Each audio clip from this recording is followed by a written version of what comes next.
सुप्रभात। Good morning friends. आज के आत्मिक चिंतन में मैं आप सबका हार्दिक अभिनंदन करता हूं, हार्दिक आपका मैं स्वागत करता हूं। आइए हम प्रार्थना करें कि परमेश्वर आज के चिंतन को आशीषित करे। पवित्र प्रेमी पिता, आज के चिंतन को जो आपके वचन पर किया जाना है, आप हम सबको आशीषित करें। त्रिएक परमेश्वर पिता पुत्र पवित्र आत्मा के नाम से मांगते हैं, आमीन। हमने देखा था मानव इतिहास में पाप के परिणाम स्वरूप पहली मृत्यु, मर्डर, हत्या, जिसमें बड़े भाई ने अपने छोटे भाई की हत्या कर दी थी, अर्थात कैन के द्वारा हाबिल का मर्डर किया जाना। एक बहुत बड़ी ट्रेजेडी ह्यूमन हिस्ट्री के लिए मेरे प्रियो, जिसका आरंभ उत्पत्ति की पुस्तक में हमको मिलता है। और आज हम लोग आगे बढ़ेंगे और चौथा अध्याय और उसके पद 16 से लेकर के उसके 26 पद तक आज हमारे चिंतन का जो खंड है वो रहेगा, जहाँ पर ऐसा लिखा है 16 पद में, तब कैन यहोवा के सम्मुख से निकल गया और नोद नामक देश में जो अदन के पूर्व की ओर है रहने लगा। तब कैन अपनी पत्नी के पास गया, तब वह गर्भवती हुई और उसने हनोक को जन्म दिया। यहाँ पर हम लोग देख सकते हैं कि कैन की एक वंशावली है जो बढ़ने लगी, वो अदन के पूर्व की ओर वो रहने लगा। और उसके वंशावली में जब आप डिटेल्स है अगर आप पढ़ेंगे तो उसके वंशावली के जो लोग जो थे आने वाले समयों में वो तंबू बना करके वो रहने लगे। और ऐसे लोग हुए जो वाद्य यंत्रों के वे प्रवर्तक बने, जिसमें बांसुरी का बनाना, वीणा का बनाना, ठीक है। और न केवल ये, और अगर हम देखें तो इनके वंशावली के लोग जो थे उन्होंने हथियारों को भी उन्होंने बनाया। उन्होंने ऐसा लिखा है वह पीतल और लोहे के सब धार वाले हथियारों को गढ़ने लगे। ये कैन की वंशावली थी, राइट। लेकिन हम देखें आगे जब पढ़ते हैं 25 पद को, तो यहां पर ऐसा लिखा है कि आदम अपनी पत्नी के पास फिर गया, लिखा है। जब आदम अपनी पत्नी के पास फिर गया तो उसके अपनी पत्नी के पास फिर से जाना इस चीज को रिप्रेजेंट करता है कि जो पति और पत्नी का जो इंटीमेट जो रिलेशन है वो कंटिन्यू, वो जारी वो रहा। और फिर से गया एक आशा को बताता है, एक आशा का रिफ्लेक्शन है, रिन्यूअल ऑफ होप, आशा का नवीनीकरण है एक लॉस के बाद, जिसमें उनके बेटा हाबिल को मार दिया गया था और उसके बदले में परमेश्वर से आशा करते हुए कि एक और संतान की प्राप्ति उनको होगी। और इसलिए आदम जो था अपनी पत्नी के पास वो फिर से गया, ऐसा बाइबल बताती है। और हम जानते हैं आगे लिखा है, और उसने एक पुत्र को जन्म दिया और उसका नाम यह कहकर शेत रखा कि परमेश्वर ने मेरे लिए हाबिल के बदले जिसको कैन ने घात किया एक और वंश ठहरा दिया। ठीक है, यहां पर आदम की पत्नी से एक और बेटा उनको मिलता है, ठीक है, जिसका नाम उन्होंने शेत रखा, लिखा है। शेत के नाम का जो अर्थ है वो है अनॉइंटेड वन, ठीक है, अभिषिक्त one. And he was granted, लिखा है, वो ग्रांटेड परमेश्वर की ओर से दिया गया, परमेश्वर ने उसको दिया, ठीक है। और ये जो लाइन जो है, अगर हम इसमें बात करें कि ये जो शेत की जो वंशावली है, एक वंशावली कैन की चल रही थी और दूसरी वंशावली जो है शेत की वंशावली है।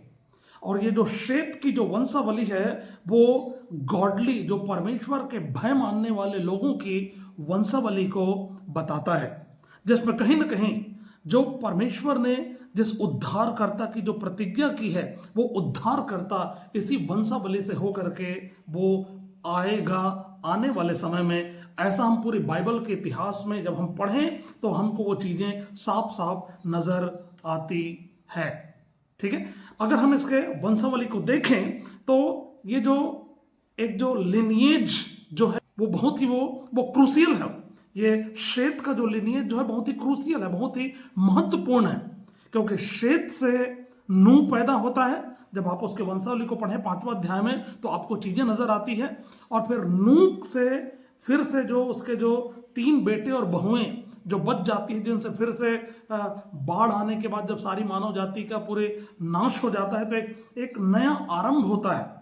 और फिर वहां से उसी वंशावली में प्रभु यीशु मसीह का भी जन्म होता है, जिसका वर्णन आप लूका रचित सुसमाचार उसके अध्याय 3 और उसके 38 पद में पढ़ सकते हैं।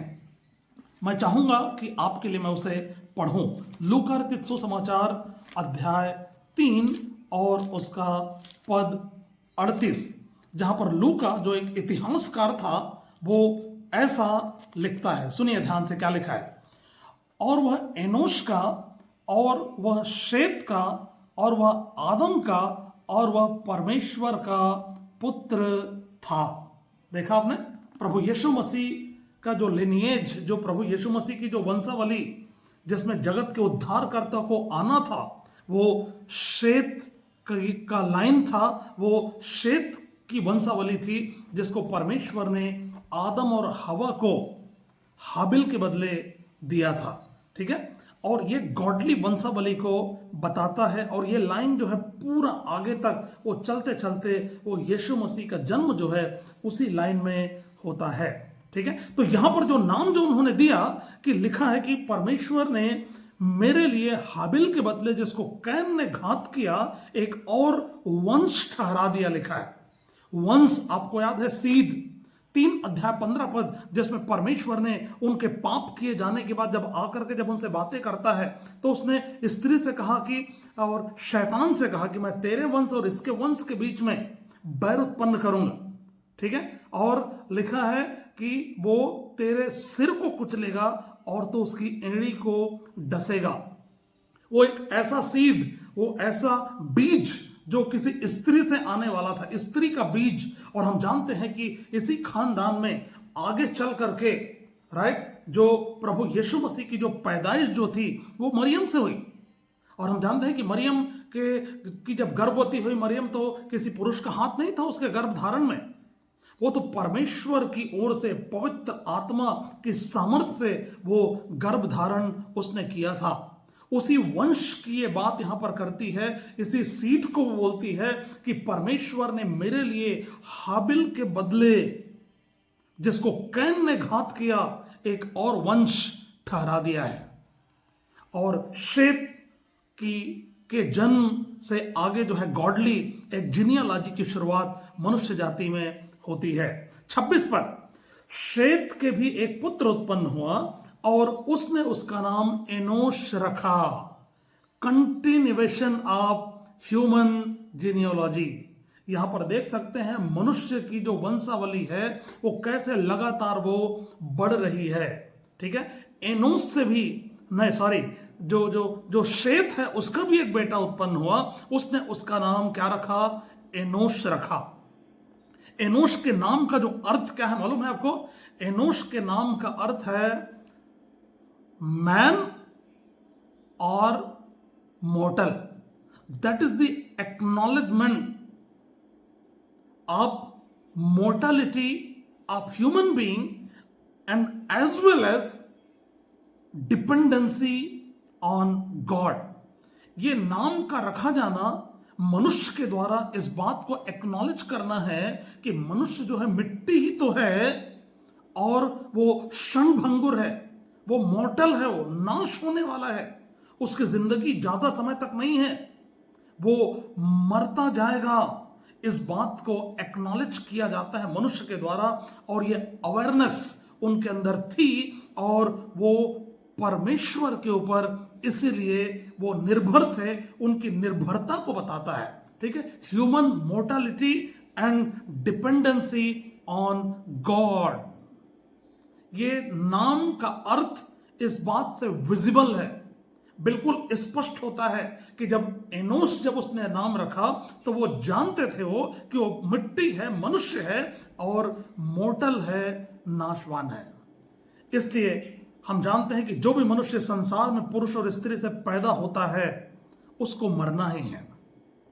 आज नहीं तो कल मृत्यु उसको आएगी, क्योंकि मनुष्य मोर्टल तो है।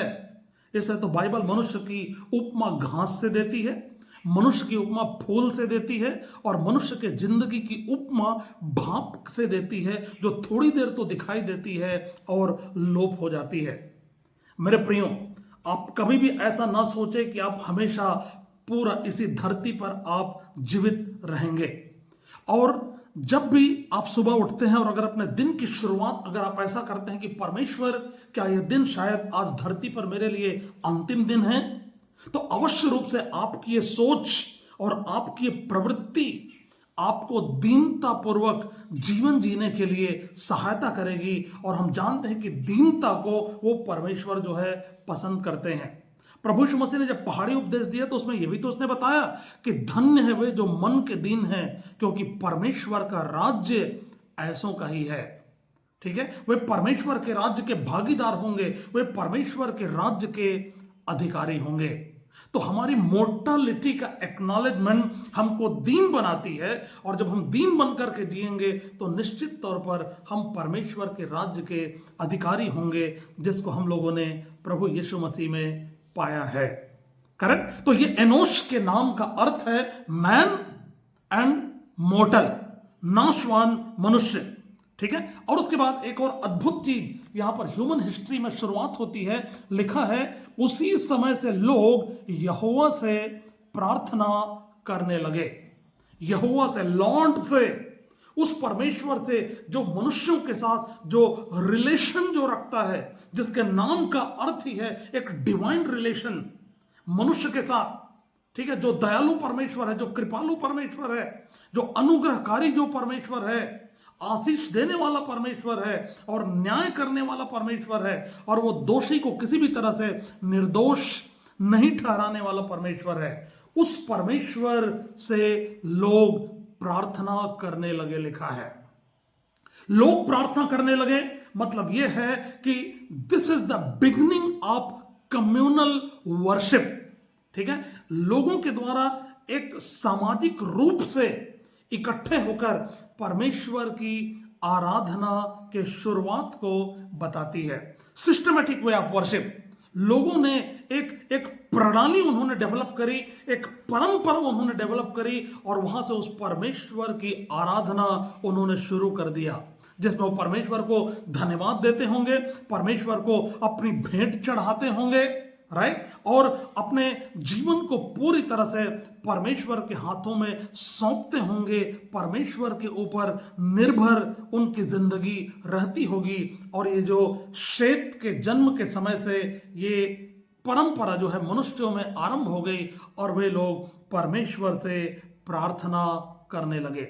This signifies a kind of the deep relationship sought by human being।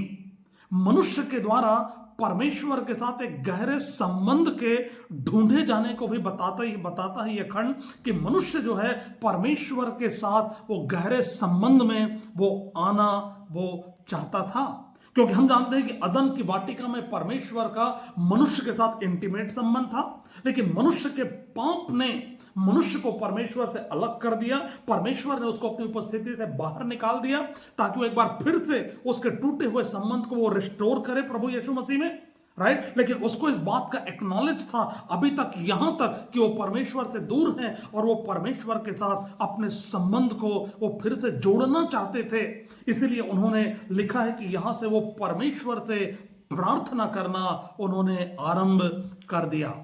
मेरे प्रियो, आज आपके और मेरे लिए भी प्रार्थना बहुत ही महत्वपूर्ण है, क्योंकि हम जानते हैं कि प्रार्थना ही वो माध्यम है जिसमें हम परमेश्वर से बात करते हैं और परमेश्वर हमारी बातें सुनता है और हम परमेश्वर की आवाज को हम सुनते हैं, राइट। प्रभु ने हमसे कहा तुम मांग, हम प्रभु से प्रार्थना करते हैं, पुकारते हैं।